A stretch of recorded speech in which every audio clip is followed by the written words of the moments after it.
अभी तक हमने दो गोस्वामी के ऊपर बताया, रूप सनातन, जो कि सनातन बड़े भाई, रूप छोटे भाई। इनका पूरा एक लंबी सीरीज है जो आप सुन सकते हो। अब आज तीसरे गोस्वामी के बारे में बताएंगे जिनका नाम है गोपाल भट्ट गोस्वामी।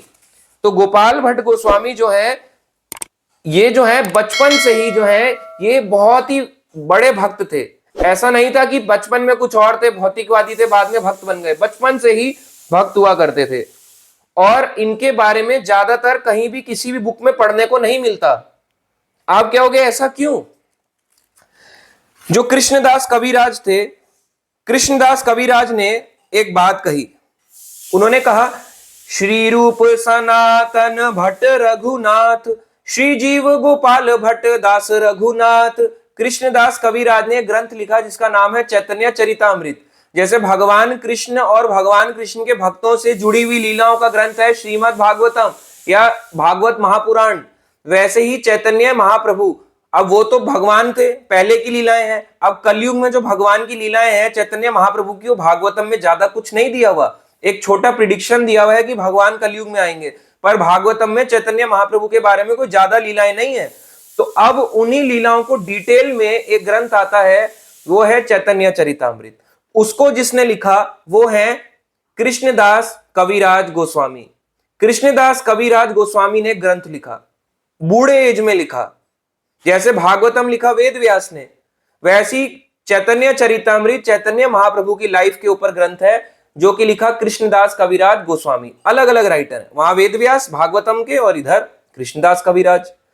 कृष्णदास कविराज कहते हैं यही चीज, ये जो हम गाना भी गाते हैं, गीत गाते हैं, श्री रूप सनातन भट्ट रघुनाथ, श्री जीव गोपाल भट्ट दास रघुनाथ। 6 गोस्वामियों के नाम ले रहे हैं, रूप सनातन रघुनाथ भट्ट, जीव गोपाल भट्ट रघुनाथ दास। 6 गोस्वामियों के इन्होंने नाम बताए। और ये कहते हैं ये 6 गोस्वामी कौन है? ए 6 गुरु शिक्षा गुरु ये आमार, ता सबार पाद पद में कोटि नमस्कार। ए 6, ये जो 6 हैं, गुरु शिक्षा गुरु ये आमार, ये 6 मेरे शिक्षा गुरु हैं। दीक्षा गुरु नहीं, ये 6 मेरे शिक्षा गुरु हैं। इन 6 की मैं शिक्षाओं पे अपना ग्रंथ लिख रहा हूं। यानी इन्होंने अपने जीवन में 6 शिक्षा गुरु बनाए। वैसे कई बनाए, पर इन 6 को मुख्य शिक्षा गुरु कहा। तो कई बार कहते हैं शिक्षा गुरु एक हो सकते हैं, मल्टीपल हो सकते हैं, पर फॉलो कितनों को करोगे? वो तो कृष्णदास कविराज थे, तो 6 को भी फॉलो कर सकते थे, क्या हमारे में शक्ति है? ये दिक्कत है। तो इन्होंने कहा मेरे 6 शिक्षा गुरु हैं, और वो कहते हैं मैं इनके चरण कमलों में कोटि कोटि नमस्कार करता हूं, करोड़ों बार मैं इनको नमस्कार करता हूं। इन 6 को नमस्कार करते हैं। इन 6 में गोपाल भट्ट भी आते हैं, अभी आपको बताया 6 के नाम। तो किसी ग्रंथ में उनका नाम क्यों नहीं है, जबकि वो तो उनके गुरु हैं, और शिष्य का काम है कि अपने गुरु के बारे में ग्रंथ में लिखना चाहिए। पर गोपाल भट्ट गोस्वामी जो है, उन्होंने मना किया था कि मेरे बारे में आप किसी ग्रंथ में मत लिखना, मेरे बारे में भूल जाना, लोगों को पता ही ना चले कि मैं कौन हूं। क्योंकि अपने आप को वो नीच जाति का मानते थे, तो अपने आप को हीन मानते थे कि मैं किसी काम का नहीं हूं। ये उनका भाव था। कई बार हम भी मानते हैं, पर हम असलियत में है मानते थोड़ा ना, हम तो बोलते हैं मानते नहीं है, पर ये मानते थे। गोपाल भट्ट गोस्वामी ये कहते थे कि मेरे बारे में हे कृष्णदास कविराज, जो आप चैतन्य चरितामृत लिखे जा रहे हो, मेरे बारे में ज्यादा डिस्क्राइब मत करना। इसलिए चैतन्य चरितामृत में ये आता है, भक्ति रत्नाकर एक ग्रंथ है, उसमें भी ये आता है कि उन्होंने मना किया।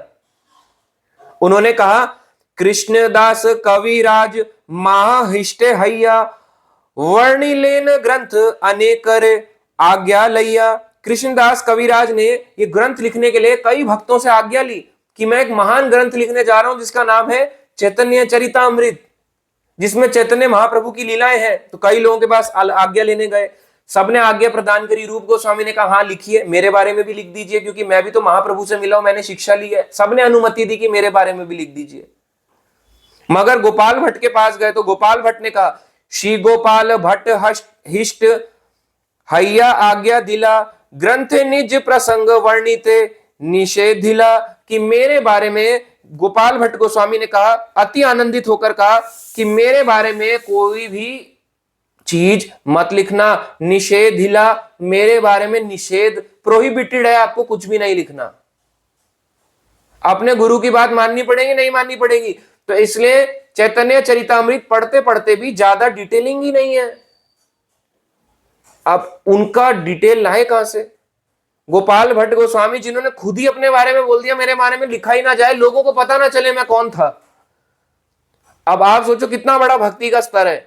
जबकि आज के जमाने में लोग इनके स्थापित राधा रमन के मंदिर में जाते हैं, वृंदावन में भीड़ लगा के, बहुत भीड़ लगा के जाते हैं। पर राधा रमन मंदिर में जाने वाले जिनके लिए जिन्होंने स्थापित किया उन राधा रमन को, वो चाहते हैं मेरे बारे में कोई ना जाने। पर फिर भी उन्होंने जिनको बोला उन्होंने नहीं लिखा, पर आगे के भक्तों ने लिखा।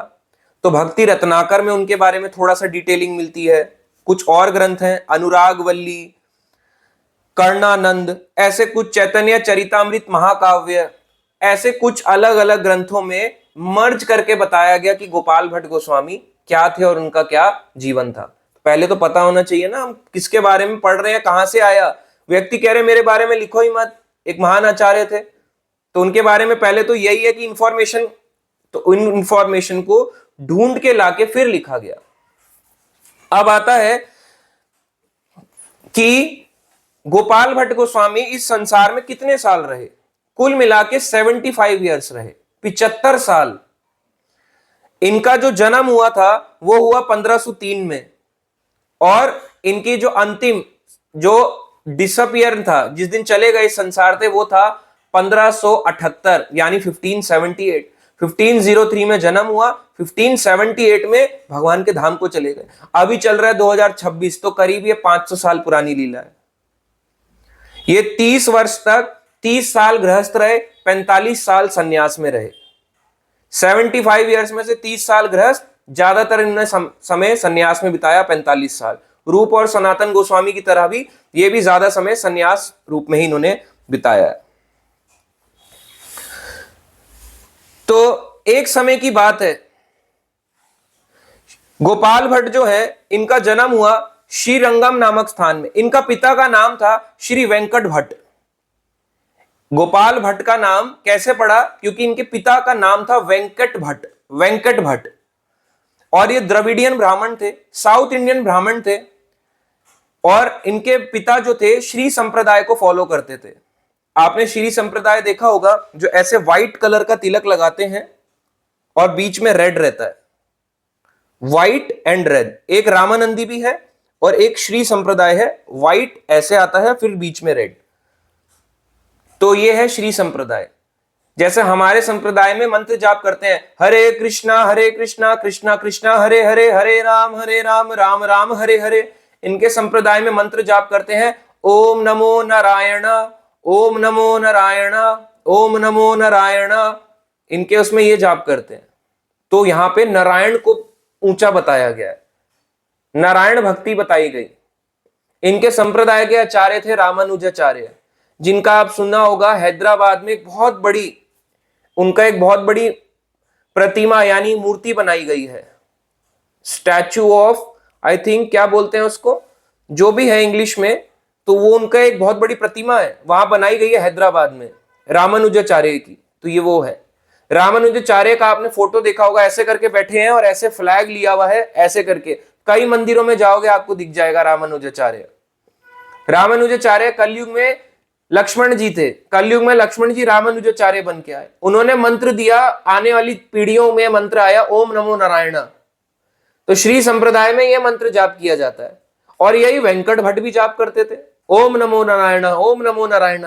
इनके वेंकट भट्ट के जो थे ये 2 भाइयों के साथ रहते थे। बड़े भाई का नाम था त्रिमल और छोटे भाई का नाम था प्रबुद्ध। त्रिमल और प्रबुद्ध 3 भाई एक साथ रहते थे। प्राचीन इनकी परंपरा थी कि इनके परिवार वाले रंगनाथ मंदिर में पूजा अर्चना किया करते थे। रंगनाथ स्वामी भगवान का एक मंदिर है साउथ इंडिया में, आप डालो श्रीरंगम। श्रीरंगम आज के समय में भी बहुत बहुत बड़ा मंदिर है। अब तो Mayapur obviously world largest temple हो चुका है इस्कॉन मायापुर, उसके अलावा अगर आप देखोगे तो श्रीरंगम ही है। श्रीरंगम एक ऐसा मंदिर है जो मंदिर, शहर के अंदर मंदिर नहीं, मंदिर के अंदर शहर है। शहर के अंदर मंदिर नहीं, मंदिर के अंदर शहर है। बहुत बड़ा एक मंदिर है श्रीरंगम का। सबसे बड़ा श्री संप्रदाय का मंदिर ही श्रीरंगम है। जैसे हमारे गौड़िया वैष्णव संप्रदाय का सबसे बड़ा मंदिर मायापुर है, भगवान चैतन्य महाप्रभु से रिलेटेड मायापुर क्योंकि उनका जन्म स्थान है, वैसी श्री संप्रदाय का हेड सेंटर वो पड़ता है श्रीरंगम, तिरुचिरापल्ली। कभी भक्तों को लेके जाएंगे, जब हम साउथ इंडिया कभी यात्रा करेंगे रामेश्वरम, भक्तों को दिखाएंगे श्रीरंगम तिरुचिरापल्ली, तो ये जे लेके जाएंगे। ये आता है तमिलनाडु। तो इनकी माता का जो नाम था वेंकट भट्ट और इनकी पत्नी का नाम था सदंबा। इन दोनों के पुत्र का नाम जो हुआ वो हुआ गोपाल भट्ट। गोपाल भट्ट का जन्म हुआ माघ के महीने में शुक्ल पक्ष में तृतीया के दिन। ये उनका जन्म हुआ गोपाल भट्ट का। गोपाल भट्ट जो है जन्म से ही ऐसे थे एकदम चमकदार, जो भी उनको देखता हैरान हो जाता। एक बच्चा होता है या तो गोरा होता है या सांवला होता है, चमक किस में होती है? चमक थोड़ा ना होती है बच्चे में। बच्चा खून से लथपथ आता है, रो रहा होता है, चमकदार एकदम दिव्य बालक जैसा। और ये कृष्ण लीला में पता है कौन थे? इनका कृष्ण लीला में नाम था गुणा मंजरी। गुणा मंजरी इनका नाम था। तो अब कई जगहों पे ऐसा सुनने को मिलेगा, कई जगहों पे आपको कुछ और सुनने को मिलेगा इनके नाम का, बट मुख्य ये है कि इनका ये नाम था। इसके बाद जब जो भी इनके घर आता, सब बच्चे को देखने आते कि इतना सुंदर बालक पैदा हुआ है, पक्का कोई इसमें दिव्यता होगी। गोपाल भट्ट जो है, गोपाल भट्ट गोस्वामी, इनका जो मुंह था कमल के जैसा था, आंखें कमल की जैसी, विशाल वक्षस्थल, जब हाथ जो थे वो घुटनों तक, अजानुबाहु। अजानुबाहु का मतलब है ये जो हाथ है ये नीचे घुटने तक जा रहे हैं। अगर किसी व्यक्ति के हाथ घुटने तक जाए तो उसको दिव्यता समझनी चाहिए। उसको आप ये मत सोचें वो पागल है या उसको कोई बीमारी है। अगर कोई व्यक्ति सीधा खड़ा हो, झुक के नहीं खड़ा होना, अगर आप ऐसे सीधा खड़े हुए अपने आप को चेक करें, क्या आपके हाथ घुटने तक जा रहे हैं? नहीं। अगर आपके हाथ सीधा खड़े होने पे, बिल्कुल पीठ सीधी करने पे घुटने तक जाएं तो आप भी दिव्य हैं, और अगर ना जाएं तो आप दिव्य नहीं हैं। फिर भगवान का एको बोलते हैं हम लोग। अगर आपको किसी को चेक करना है हु इज गॉड, उसके हाथ देखो, क्या उसके हाथ घुटने तक जा रहे हैं? तो मान लो भाई बाबा जी झूठे हैं, फिर आप उनको क्यों गुरु जी भगवान जी बना रहे हो? गुरु जी हैं, भगवान जी हैं, हमारी बड़ी आस्था है इन पे। अरे कोई फायदा नहीं, आपकी आस्था बेकार है। आप क्योंकि पढ़ते नहीं हो इसलिए वो आप लोगों को ठगने के लिए तैयार रहते हैं। गोपाल भट्ट जो है बचपन से ही उनकी उन्नत नासिका थी, ग्रीवा जो थी ऐसे करके उसमें लाइंस थी उनकी गर्दन में, चौड़ा वक्षस्थल था, पतली कमर थी, और उनके जो चरण थे गुलाबी समय टाइप के थे। अब आप देखो अपने गुरुजी के चरण, कौन है ऐसा गुलाबी चरण वाले आपके गुरुजी? पैर धोके तो हर कोई गुलाबी लगता है, हर समय कौन गुलाबी दिखेगा आपको? ऐसा था इनका जन्म जब हुआ। इनका जन्म हुआ था 1503 में। जन्म स्थान जो है इनका वो है श्रीरंगम, वहां इनका जन्म हुआ था।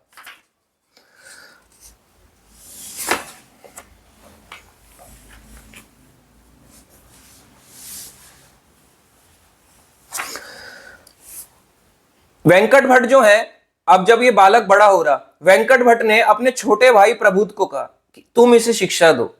इसका कारण ये था, माता पिता बच्चे को खुद एक लिमिट लेवल तक शिक्षा दे सकते हैं, पर उसके बाद व्यक्ति अपने माता पिता की सुनता नहीं है, इसलिए उसको गुरुकुल या स्कूल भेजा जाता है ताकि उसको टीचर से समझे। अगर एक बच्चा बचपन से ही पेरेंट्स के साथ रह रहा है तो एक समय के बाद वो पेरेंट्स को सुनना छोड़ देगा, इसलिए जब वो गुरुकुल जाता है या कहीं पढ़ने जाता है तो वो टीचर्स की सुनता है। टीचर्स थोड़ा दबाव डालते हैं, प्रेशर करते हैं, उसके बाद तब वो बच्चा पढ़ता है। अच्छा हाँ मुझे पढ़ना है, मैं स्कूल में आया इसलिए मुझे पढ़ाई करनी थी, तो फिर वो पढ़ाई करने लगता है। ऐसे उसका फिर धीरे धीरे इंटरेस्ट जाग बढ़ता है। तो ऐसे ही जो वेंकट भट्ट है, वेंकट भट्ट ने अपने पुत्र को दे दिया, अपने छोटे भाई को, कि आप इनको शिक्षा दीजिए। धीरे धीरे जो है इनका जब विकास होने लगा, बढ़ने लगे, तो इनका भगवत भक्ति की प्रति बहुत रुचि जागने लगी। वैसे तो इंटेलिजेंट थे ही, पर भक्ति में इनको बहुत ज्यादा आनंद आता था। जैसे हम लोग होते भक्ति में बिल्कुल आनंद नहीं आता, एकदम सूखा, एकदम ड्राई लगता है, मगर इनको आनंद आता था बचपन से ही भक्ति में। जब भी ये बचपन में रंगनाथ मंदिर में जाते, रंगनाथ स्वामी के पास जाते, भगवान विष्णु है लेटे हुए रूप में, लेटे हुए हैं और ऐसे लंका की ओर को देख रहे हैं, भगवान ऐसे लेटे हुए हैं शेषनाग के ऊपर, बहुत लंबे विग्रह हैं, और इनके 3 रंगम आते हैं, आदि रंगम, मध्य रंगम, अंत्य रंगम। आदि रंगम पड़ता है माइसोर की तरफ, अगर आप जाएंगे वहां पे आदि रंगम पड़ता है, फिर मध्य रंगम, फिर अंत्य रंगम। तो हम श्री रंगम अंतिम वाला जो है तिरुचिरापल्ली, उसकी बात कर रहे हैं। ध्यान रखें, जहां भी आप जाएं, स्पेशली साउथ में, आपको विष्णु लेटी हुई मुद्रा में मिलेंगे शेषनाग के ऊपर। ऐसी श्रीरंगम में बड़े से विष्णु हैं, लेटे हुए हैं और श्रीलंका की ओर को देख रहे हैं। क्यों देख रहे हैं आपको आगे बताएंगे, पहले भी कई बार बताया हुआ है। जब भी जाते भगवान श्रीरंगम के आगे खड़े हो जाते गोपाल भट्ट, और बालक रूप में छोटे गोपाल भट्ट थे, बड़े नहीं थे, अभी छोटे हैं, बालक हैं, रोने लगते हैं श्रीरंगम के आगे जाके, आंसू बहने लगता भगवान के आगे, भगवान को देख के। और हमारा एक भी बार आंसू नहीं बहता, हमारी प्रॉब्लम्स के कारण आंसू बहता है। याद रखें, हमारा इसलिए आंसू नहीं बहता कि हे भगवान मैं आपसे बिछड़ चुका हूं। कौन है ऐसा व्यक्ति जो ये बात बोल सके कि हमारा प्रभु जी इसलिए आंखों में आंसू आ जाते हैं क्योंकि हमें फील होता है हम भगवान से बिछड़ चुके हैं। हमें तो फील ही नहीं होता, इतने खराब है हमारे, आंख सूख चुकी हैं पूरी तरीके से, आंसू आते ही नहीं अब बिल्कुल। इतना हम जो है एक वो हो चुके हैं, ड्राई हो चुके हैं पूरा अंदर से, अब खत्म हो चुका है। पर ये जो है आंसू इनको आया करते थे। अब ये धीरे धीरे जब बड़े हो रहे थे, कैसे ये चैतन्य महाप्रभु को मिले, अब इंटरेस्टिंग बात आती है। ये क्लास बहुत बड़ी नहीं, पर ये सुनने में बड़ा इंटरेस्टिंग है। आने वाली क्लास में आपको आगे बताएंगे, पर अभी बताते हैं कैसे महाप्रभु इनसे मिले। चैतन्य महाप्रभु जो है, इनका जन्म हुआ 1486 में मायापुर नवद्वीप में। मायापुर नवद्वीप में जन्म होने के बाद चैतन्य महाप्रभु ने 24 साल वहां लीलाएं करी, और 24 साल जो है, जब 24 साल बिता दिए, फिर महाप्रभु ने सन्यास ले लिया। सन्यास इन्होंने स्वीकार किया केशव भारती से, कटवा जिले में, कटवा बंगाल में आता है, वहां पे इन्होंने केशव भारती से सन्यास लिया और सन्यासी बन गए। 24 साल गृहस्थ रहे, परिवार वालों के साथ रहे बचपन से लेके 24 साल तक, अब सन्यासी बन गए। अब 24 साल से लेके 48 यानी 24 से लेके 48 ईयर्स तक, अगले 24 साल जो है इन्होंने बिताए सन्यासी के रूप में। कुल मिला के 48 ईयर्स चैतन्य महाप्रभु रहे हैं। जन्म हुआ मायापुर नवद्वीप बंगाल, और महाप्रभु ने 48 ईयर्स के बाद जब लीला समाप्त करी, वो जगह है टोटा गोपीनाथ जगन्नाथपुरी। तो 24 साल गृहस्थ रहे, 24 साल सन्यासी रहे। इसके बिना अगर आप कुछ भी समझ रहे हो, आपको आगे की चीजें समझ नहीं आएंगी। ये समझना पहले जरूरी है। अगर आपको ये क्लैरिटी नहीं है तो आप कंफ्यूज होते रहोगे। ये क्लैरिटीज मुझे भी काफी टाइम बाद जाके माइंड में बैठ गई। 24 साल गृहस्थ रहने के बाद जब इन्होंने सन्यास लिया, अब अगले 24 साल इन्हें लीला करनी थी। अब कोई कहेगा प्रभु जी 48 ईयर्स ही क्यों रहे? भाई भगवान की मर्जी, पूछ लो क्यों रहे भगवान, अब 48 ईयर्स रहे, और रह लेते थोड़ा, कलयुग के लोगों का उद्धार कर लेते, बोलते हरि बोल और सबको लेके चले जाते। अब भगवान की इच्छा, भगवान जितना करना चाहते हैं, भगवान ने कहा कि अब आप मेरे शिष्यों को फॉलो करो, मेरा काम हो गया। तो भगवान ने 24 साल के बाद सन्यास ले लिया। अब आती है सन्यास लेने के बाद ये चले गए जगन्नाथपुरी को। इन्होंने जो सन्यास लिया था, वो जो समय चल रहा था वो था 1510।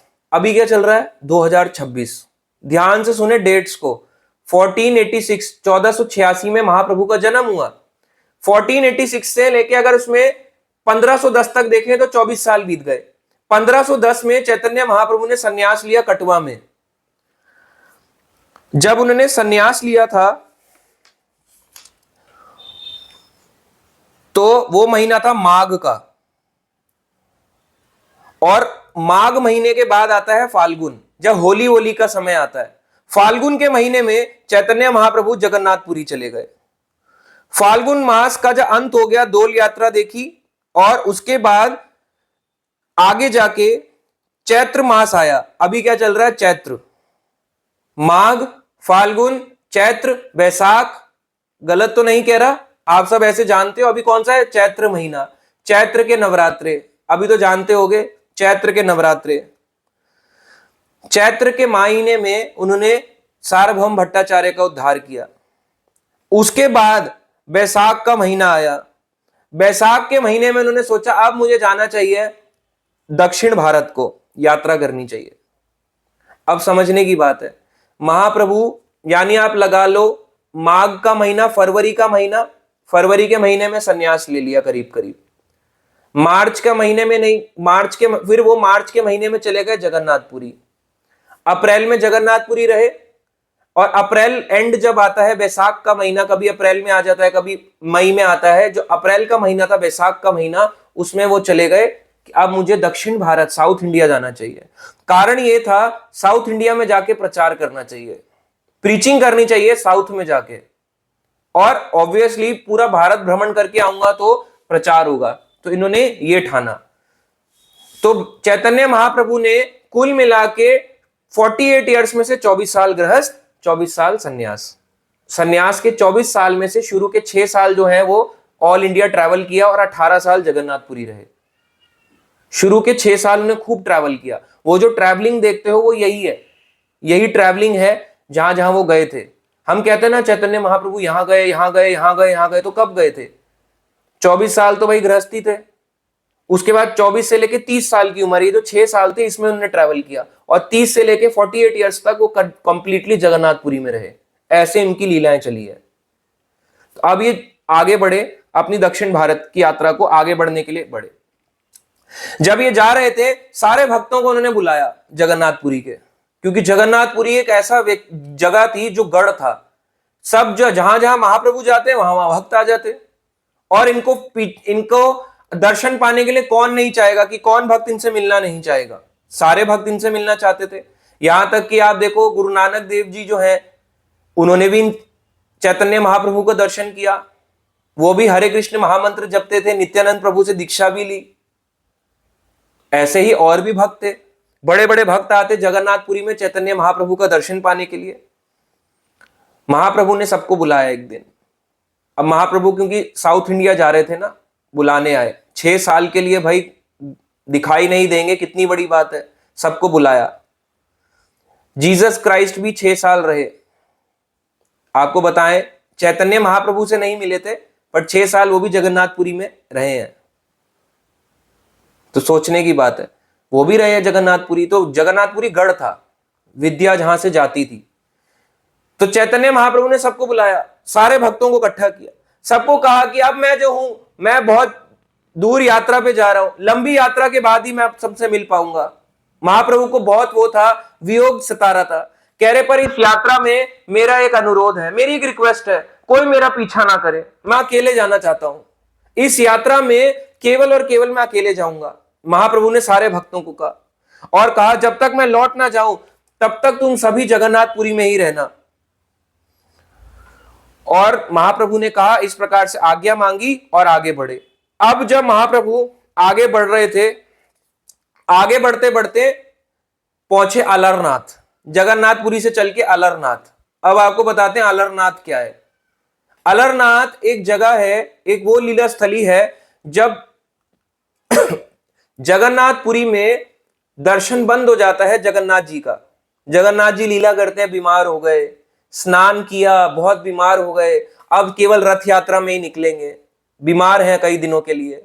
तो उन दिनों जब तक बीमार रहते हैं, उन दिनों भक्त जगन्नाथ का मंदिर बंद रहता है। तो जितने भक्त हैं वो अलरनाथ जाते हैं। आज से 2 साल पहले, करीब 1.5 से 2 साल पहले, 2024 में हम जगन्नाथपुरी यात्रा ले गए, भक्तों को अलरनाथ दिखाया। वैसे उनका एक्चुअल नाम था अलवरनाथ, पर बाद में अलरनाथ हो गया। तो अलरनाथ जो है, अलरनाथ में भक्त जाते दर्शन करने के लिए। अलरनाथ को जगन्नाथपुरी से 2 गुना बताया गया कि वहां ये 2 गुना विप्रलम यानी मोड ऑफ सेपरेशन का भाव यहां पे ज्यादा है। तो महाप्रभु भी अलरनाथ चले गए, भक्त भी पीछे पीछे जा रहे, महाप्रभु भी जा रहे, बोल रहे जय जगन्नाथ, जय जगन्नाथ। भक्त बोल रहे जय जगन्नाथ, महाप्रभु बोल रहे जय अलरनाथ, जय अलरनाथ। भक्त भी बोल रहे जय अलरनाथ, जय अलरनाथ। सब अलरनाथ अलरनाथ चिल्ला रहे। अलरनाथ दिखते कैसे हैं? 4 भुजाओं वाले हैं। कृष्ण है पर 4 भुजाओं में, विष्णु नहीं है। विष्णु जैसे दिखते हैं पर कृष्ण है 4 भुजाओं में। ये अलरनाथ है। ब्रह्मा जी के लिए प्रकट हुए थे अलरनाथ। जगन्नाथपुरी से करीब 1-1.5 घंटे का ही रास्ता है। तो अलरनाथ में जाए, अलरनाथ में भक्त पीछे पीछे पहुंचे। जब वहां पहुंचे, उनके पीछे पीछे देखने आए, भगवान कृष्ण ने जोर से बोला हरि हरि बोल, हरि हरि बोल, और नाचने लगे। हरे कृष्णा कृष्णा कृष्णा हरे हरे, हरे रामा राम राम हरे हरे, हरे कृष्णा कृष्णा कृष्णा हरे हरे, हरे राम राम राम हरे हरे। तो डांस कर रहे थे, सारे लोग इनको देख के डांस करने लगे। जब सब नृत्य कर रहे थे तो नित्यानंद प्रभु ने एक भविष्यवाणी करी।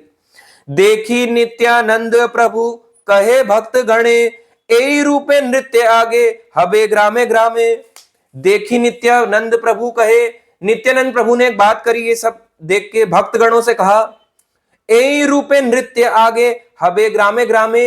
इस प्रकार से जो महाप्रभु नृत्य कर रहे हैं ना, सुनो भक्तों, जैसे भगवान या अलरनाथ के आगे नाच रहे हैं, ऐसे ही नाचने वाला रूप जो है एक दिन आएगा, कलयुग में ही आएगा, कि सारे ग्रामों में, सारे नगरों और ग्रामों में लोग ऐसा डांस करने लगेंगे। और आज के समय में हो भी रहा है, लोग आते हैं डांस करने लग जाते हैं। आपने देखा, आप केवल इंडिया छोड़ो, बाहर जाओ, फॉरेनर्स को देखो, बाहर जा रहे हो, ऐसे बजा रहे हैं, अचानक से फॉरेनर आके यूं यूं अपने इंग्लिश स्टेप्स ऐसे ऐसे करके करने लगता है। उसको पता भी नहीं करना क्या है, बट वो ऐसे ऐसे करके कुछ डांस स्टेप ऐसे ऐसे करके कर रहा होता है, उसको पता ही नहीं क्या करना है, पर वो कर रहा है, इंजॉय कर रहा है उसको। तो उनकी भविष्यवाणी काम कर रही है और वो हो भी रहा है, देखो धीरे धीरे करके हो भी रहा है। और ये बोला है कि एवरी टाउन एंड विलेज, जितने भी टाउन विलेज हैं, चाहे वो शहर हैं चाहे गांव हैं, वहां पे लोग आपको ऐसे पागलों की तरह कुछ समय के बाद नाचते हुए दिखाई देंगे हरे कृष्ण महामंत्र पे। वो दिन आएगा, वेट करो, पता नहीं हम लोग जिंदा रहेंगे नहीं रहेंगे, पर आएगा। सबर रखो, सबर का फल मीठा होता है। भगवान से मांगो कि हमारे को भी ऐसा टाइम देखने को मिल जाए कि सारे गांवों में, शहरों में लोग नाच रहे हैं पागलों की तरह हरे कृष्णा करते हुए। एक दिन ऐसा भी हमें दिख जाए अपनी आंखों से। तो ये भविष्यवाणी नित्यानंद प्रभु बलराम जी ने करी है। अब महाप्रभु ने विदा ली और अपना आगे बढ़े। सारे भक्त रोने लगे महाप्रभु से बिछड़ने के बाद कि कब महाप्रभु दोबारा मिलेंगे। महाप्रभु जा रहे हैं, पता नहीं कब आएंगे लौट के। महाप्रभु चले गए, 6 साल के लिए उन्होंने ऑल इंडिया ट्रैवल किया, पैदल गए, कोई बैलगाड़ी नहीं, कुछ नहीं, पैदल बढ़ते बढ़ते आगे निकले, जगन्नाथपुरी ओडिशा से निकले, साउथ इंडिया की ओर को आगे बढ़े। कई हजारों तीर्थ स्थानों में इन्होंने दर्शन किया। जहां जहां जाते वहां नृत्य करते, लोगों को शिक्षा देते, भक्त बनाते, शिक्षा देते, भक्त बनाते। बहुत भक्तों को इन्होंने जोड़ा, शिक्षा देते गए, भक्त बनाते गए, मायावादियों को भक्त बनाया, बौद्ध धर्म को बनाया, बहुत लोगों को बनाया। साउथ इंडिया में इनका मेन प्रचार करने का मोटिव ये था, कुछ ऐसे गढ़ थे जैसे काशी, साउथ इंडिया, जहां पे शैवाइट्स बहुत ज्यादा थे। शैवाइट का मतलब मायावाद, शंकराचार्य को फॉलो करने वाले बहुत थे। शंकराचार्य कभी गलत नहीं थे, पर ओनली एक टीचिंग को फॉलो करना और 99 टीचिंग्स को नकार देना गलत है। ऐसे करके लोगों ने जो मनगढ़ंत फिलॉसफी बना के फॉलो कर रहे थे, हम भगवान में लीन हो जाएंगे, मैं ही भगवान बन जाऊंगा, ये जो लोगों ने इस तरह की फिलॉसफी चलाई हुई थी, इसको काटने के लिए महाप्रभु प्रचार करने निकले थे 6 साल के लिए। उस जमाने में बौद्ध दर्शन, बुद्धिज्म वाले भी बहुत थे, जैनिज्म वाले भी बहुत थे, मायावादी भी बहुत थे, अलग अलग चंगुलों में लोग फंसे थे। सबका उद्धार करते हुए महाप्रभु आगे बढ़े। आगे बढ़ते बढ़ते वो पहुंचे श्रीरंगामंत में। जब वो पहुंचे तो चल रहा था 1511, यानी 1510 में निकले भगवान और 1511 में जाके करीब 1 साल लग गया भगवान को पहुंचते पहुंचते। कहां? श्रीरंगम। पैदल निकले थे ना, इसलिए 1 साल लग गया। सोचो कितने तीर्थ स्थानों में चैतन्य महाप्रभु गए होंगे। तो महाप्रभु जब वहां पे आए श्रीरंगम में, जो कि अति प्रसिद्ध स्थान है, ये तिरुचिरापल्ली में के पास में पड़ता है। तिरुचिरापल्ली शहर से केवल 6 किलोमीटर दूर कावेरी नदी के पास है। श्री संप्रदायों के जो मंदिर आते हैं, सबसे बड़ा और मेन मंदिर उनका यही है। कोई आपसे पूछे आप गौड़िया वैष्णव है, आपका सबसे मेन हेड सेंटर कहां है, तो मायापुर ही हेड सेंटर कहलाता है। गौड़िया वैष्णव का हेड सेंटर मायापुर ही कहलाता है, वृंदावन नहीं कहलाता। सॉरी, वृंदावन नहीं है, मायापुर है। श्री संप्रदाय का हेड सेंटर पड़ता है श्रीरंगम। रुद्र संप्रदाय जो कि लड्डू गोपाल की पूजा करते हैं, सॉरी उनका वृंदावन हेड सेंटर नहीं है, उनका आता है नाथ द्वारा राजस्थान। और माधवाचार्य का संप्रदाय जो है ब्रह्म माधव संप्रदाय, उनका हेड सेंटर आता है उडुपी कृष्णा कर्नाटका। और इसके अलावा जो कि आता है कुमार संप्रदाय, इनका हेड सेंटर है सलेमाबाद, अब उसको सलेमाबाद कहते हैं, जो कि अजमेर के पास में पड़ता है राजस्थान में, वो इनका हेड सेंटर है। तो वृंदावन किसका हेड सेंटर है? नन। सुन लिया, ब्रज मंडल में किसी का हेड सेंटर नहीं है, सबका अलग अलग स्थानों में, सारे अपने अपने एक धाम है। श्रीरंगम को भू वैकुंठ कहते हैं, यानी धरती पर एक वैकुंठ है, वो है श्रीरंगम। पंढारपुर को भी भू वैकुंठ कहते हैं, यानी धरती पर एक वैकुंठ पंढारपुर। अलग अलग जगहें ऐसी हैं इंडिया में, इनको वैकुंठ कहा जाता है। द्वारका नगरी को भी वैकुंठ कहा जाता है, कि द्वारका भी हम यात्रा गए, द्वारका नगरी को भी वैकुंठ कहा जाता है। ऐसी श्रीरंगम भी वैकुंठ है धरती पे। तो श्रीरंगम में पहुंच के वहां पे इन्होंने प्रचार स्टार्ट किया, कावेरी नदी में स्नान किया, और वहां पे देखा श्रीरंगम का एक बहुत ही विशाल सा मंदिर था। श्रीरंगम का जो मंदिर है ये पहले ऐसा नहीं था। भगवान कैसे आए वो आपको बताते हैं। एक बार की बात है, ब्रह्मा जी जो है, ब्रह्मा जी ने दर्शन किए, ब्रह्मा जी तपस्या करी और दर्शन किए कि भगवान जो है शेषनाग पर लेटे हुए हैं। शेषनाग पर लेटे हुए ब्रह्मा जी ने तपस्या करी। उसके बाद वो जो थे क्षीर सागर के विष्णु थे, क्षीरोदक्षाई विष्णु। विष्णु लेटे रहते हैं ना शेषनाग पे, ब्रह्मा जी ने तपस्या करी, क्षीर सागर के विष्णु मिल गए क्षीरोदक्षाई। अब जब विष्णु उनको मिल गए तो विष्णु को उन्होंने अपने ही लोक में पूजा आदि करना शुरू कर दिया। विरजा नदी के किनारे सत्यलोक में, ब्रह्मलोक में ही उन्होंने पूजा अर्चना शुरू कर दी। और आगे उन्होंने, ब्रह्मा ने कहा कि मेरे बाद हे सूर्य देव अब आप इनकी पूजा करना। ब्रह्मा ने कहा कि मैंने जो रंगनाथ स्वामी है इनकी पूजा करना। अच्छा, भगवान ने जो ये था, कैसे इनको मिले? भगवान विष्णु ने कहा कि ये मेरा स्वरूप है, यानी शेषनाग पे लेटे हुए मेरा लेटा हुआ स्वरूप लक्ष्मी के साथ, इसकी आप पूजा करिए। ब्रह्मा जी ने पूजा अर्चना स्टार्ट कर दी। अब जब ब्रह्मा ने पूजा स्टार्ट करी तो पहले अपने लोक में गए, ब्रह्मलोक में, धरती पर नहीं लाए। सबसे ऊपर प्लैनेट आता है ब्रह्मलोक, ब्रह्मा जी का लोक, विरजा नदी के पास। वहां प्रार्थना, वहां इन्होंने शुरू कर दिया। उसके बाद में सूर्य देव से कहा कि अब आप आइए, आप भगवान की पूजा अर्चना करिए, भाई हमारे को और भी कार्य हैं। अब सूर्य देव ने स्टार्ट कर दिया। आगे जाके सूर्य देव जो है इनकी पूजा अर्चना करते रहे। सूर्य के पुत्र आगे आए, सूर्य के वंशज इक्ष्वाकु आए। महाराज इक्ष्वाकु, उनके जो पुत्र थे सूर्यदेव के वंश में आगे आए। वैसे तो मनु आए, फिर इक्ष्वाकु आए, तो इक्ष्वाकु आए। अब राजा इक्ष्वाकु जो है इन्होंने पूजा अर्चना स्टार्ट करी। अब इक्ष्वाकु राजा धरती के थे, वो ऊपर के लोगों को जा सकते थे कि मैं तो भाई ब्रह्मा जी के लोक तक भी चले जाता हूं पूजा करने, पर आप नहीं जा पाओगे। तो इक्ष्वाकु महाराज ने रंगनाथ स्वामी को वहां से लेके अयोध्या लेके आ गए। त्रेता युग में भगवान राम आए इक्ष्वाकु वंश में। भगवान राम सूर्यवंशी कहलाते हैं। सूर्य के वंश में इक्ष्वाकु, इक्ष्वाकु के वंश में राम, तो राम जी आए। अब राम जी ने भी पूजा अर्चना स्टार्ट करी रंगनाथ स्वामी की। वाल्मीकि रामायण में बोला गया कि इनको जगन्नाथ के रूप में, जगत के नाथ, पर एक्चुअली ये थे श्री रंगनाथ। तो रंगनाथ जी की पूजा अर्चना स्टार्ट करी अयोध्या में, जिस महल में भगवान रहते थे। भगवान का घर है अयोध्या में कनक भवन। कनक भवन में भगवान ने पूजा स्टार्ट करी। जब भगवान की पूजा चल रही थी तो भगवान चले गए वनवास में। राम जी वनवास में चले गए, और वनवास से आप जानते ही हो, रावण को मार के लंका से होते हुए वापस अपने अयोध्या नगरी में आए। अब जब वापस आए तो साथ साथ में विभीषण आ गए। अब विभीषण आए, अब जाने का समय था। भगवान राम ने कहा, हे विभीषण, तुम यहां आ गए हो, तुम्हारे भाई रावण को मार दिया, कुंभकर्ण को मार दिया, अब तुम लंका के राजा हो, मैंने तुम्हें लंका का राजा बनाया, जाओ लंका पे जाके राज्य करो और धर्म का प्रचार करो। अब विभीषण जो है जाना नहीं चाहते थे।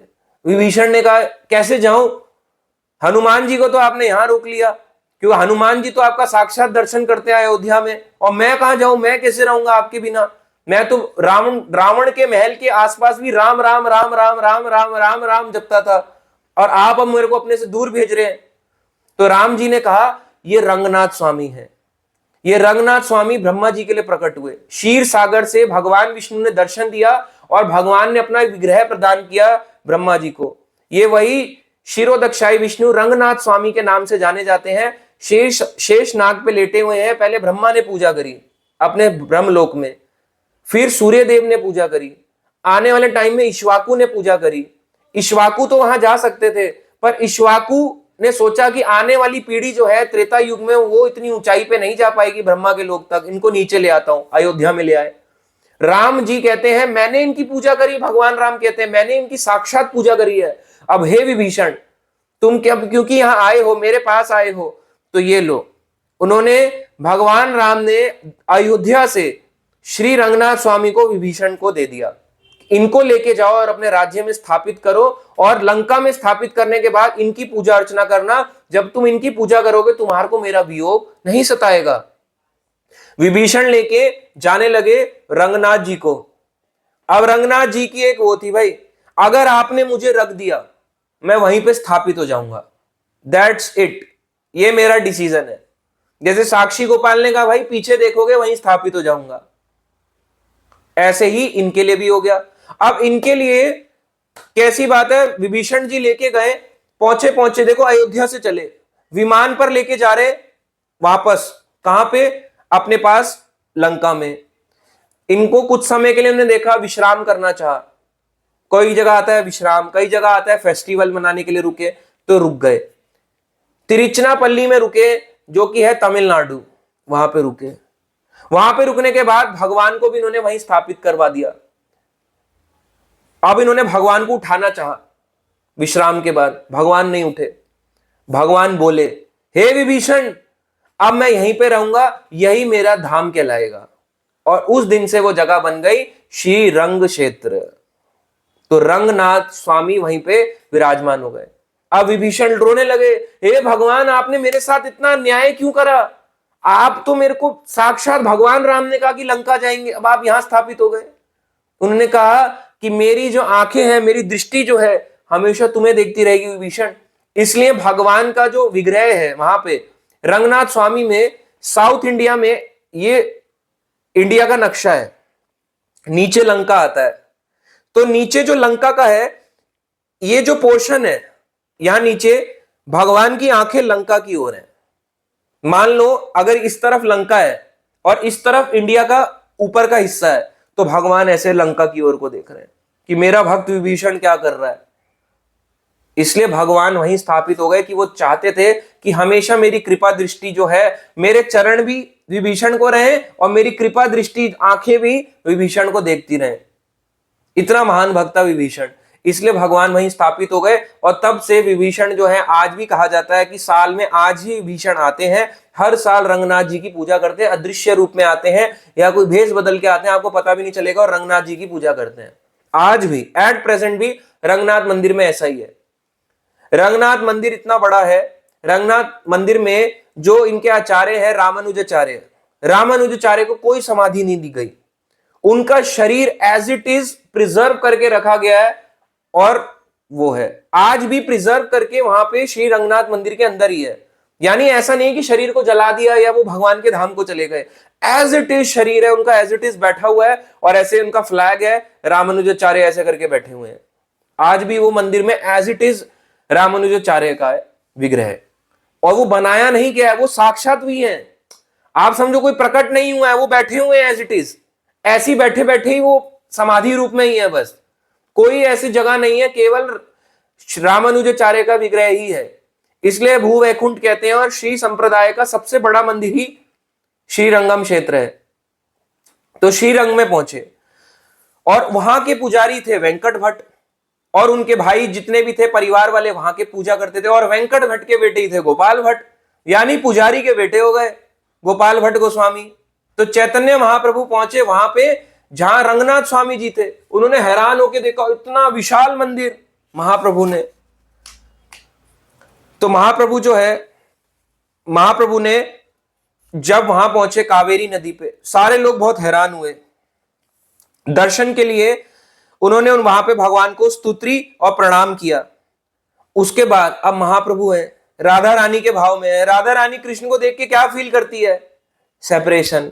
कहती है, हे कृष्ण तुम मेरे से कितने दूर हो चुके हो, और रोने लगती हैं। और राधा रानी अपने भाव में नृत्य करने लगती हैं। तो वही चैतन्य महाप्रभु करते हैं।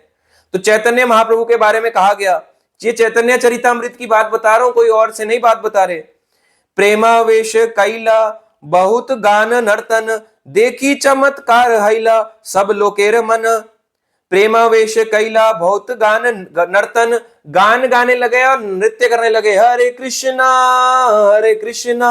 कृष्णा कृष्णा हरे हरे, हरे रामा राम राम हरे हरे। और महाप्रभु नृत्य कर रहे हैं। सारे लोग हैरान हो गए, भाई रंगनाथ जी के मंदिर में कौन है ये नृत्य कर रहा है हरे कृष्णा करते हुए। आप साउथ में जाओगे, चाहे आप उडुपी जाओ, चाहे आप रंगनाथ स्वामी जाओ, चाहे आप रामेश्वरम जाओ, वहां पे संस्कृत को बहुत वो दिया जाता है, बहुत स्ट्रांग है संस्कृत। और वहां जाके अगर कोई डांस कर रहा है हरे कृष्णा, तो उनके लिए ये क्या हो गया इसको, डांस क्यों कर रहा है? और उस जमाने, आज से 500 साल पहले विद्वान लोग रहते थे वहां पे, और कोई जाके नृत्य कर रहा है प्रेमावेश में, और वो एकदम से देख रहे हैं क्या हो गया, कौन है ये गोल्डन पर्सन। सब हैरान हो गए। तब सबने देख के हैरान हुए और सबको प्रेम भाव आ गया। वो भी नृत्य करने लगे, हरि हरि बोल हरि बोल हरि बोल, सब नृत्य करने लगे। तो वहां के जो पुजारी थे वेंकट भट्ट ने आदर के साथ उनको आमंत्रित किया। चैतन्य महाप्रभु को बोला, हे महाप्रभु मैं आपको प्रणाम करता हूं, आप मेरे घर चलिए। चैतन्य महाप्रभु को वेंकट भट्ट अपने घर लेके गए। वेंकट भट्ट के घर में उनका बड़ा छोटा भाई तो था ही, प्लस उनका पुत्र भी रहा करता था उनकी पत्नी के साथ। तो उनके पुत्र का नाम था गोपाल भट्ट। तो वेंकट भट्ट अपने घर लेके गए, उनका पाद प्रक्षालन, पैर धोए और उनको जल पिया, चरणामृत को भोजन कराया वेंकट भट्ट ने। और वेंकट भट्ट ने कहा, हे महाप्रभु चतुर्मास आने वाला है, चतुर्मास का समय है, अब आप यहीं रहिए, श्रीरंगम में आपको रहना पड़ेगा। तो महाप्रभु उनकी बात को मान गए। उनने वेंकट भट्ट को कहा, अब मैं यहीं चतुर्मास में रहूंगा। कहां पे? श्रीरंगम में। चतुर्मास में भगवान या कोई भी ज्यादा इसलिए ट्रैवल नहीं करता था क्योंकि भजन में और कृष्ण कथाओं में आनंद लेना चाहते थे। वेंकट भट्ट ने कहा, हे महाप्रभु अब आप हमारे को कृष्ण कथाएं सुनाइए, ज्यादा से ज्यादा कृष्ण कथाएं सुनाइए और यहीं रहिए।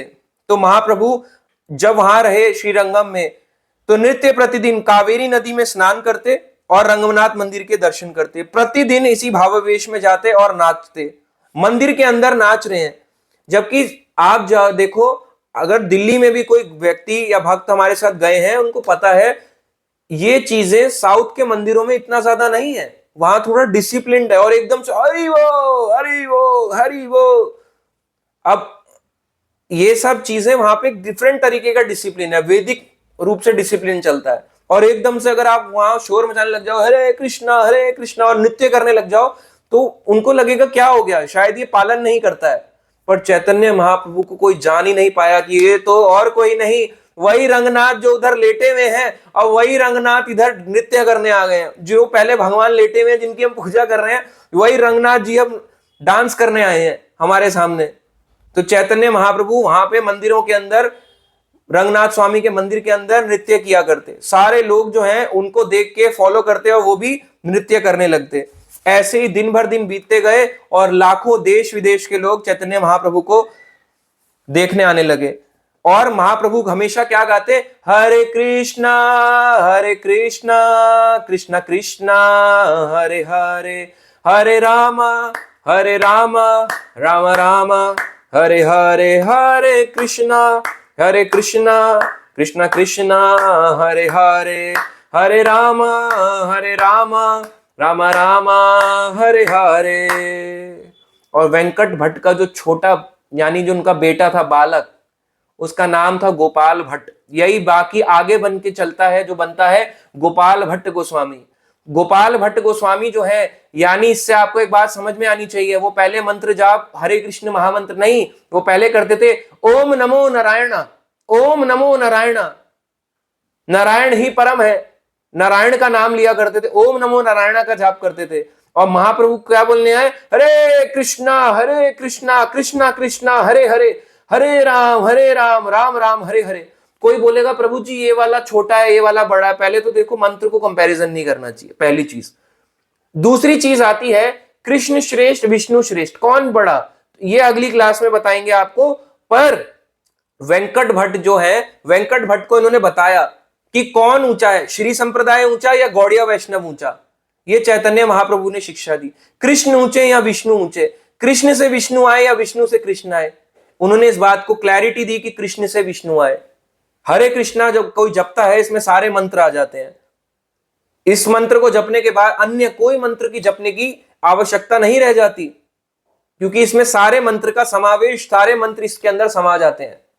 इसका मतलब वो गलत नहीं है, वो भी एक सांप्रदायिक मंत्र है।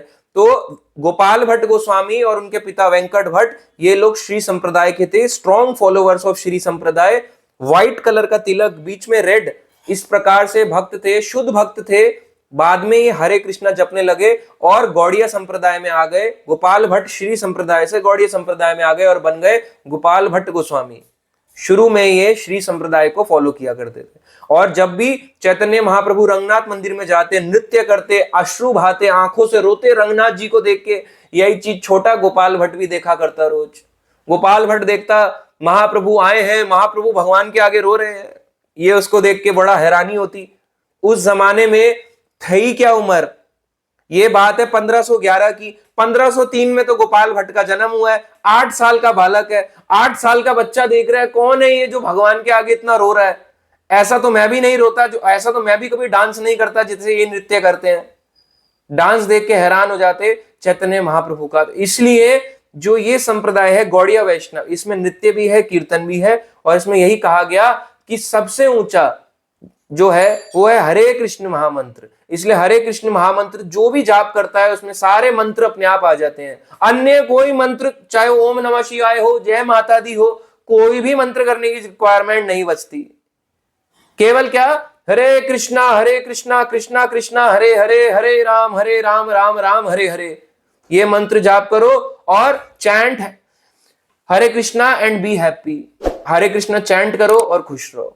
यही छोटा सा संदेश था। तो ये पूरी लीला थी। अब आगे का अगली क्लास में बताएंगे कैसे महाप्रभु ने गोपाल भट्ट गोस्वामी को शिक्षा दी और अपना शिष्य बनाया।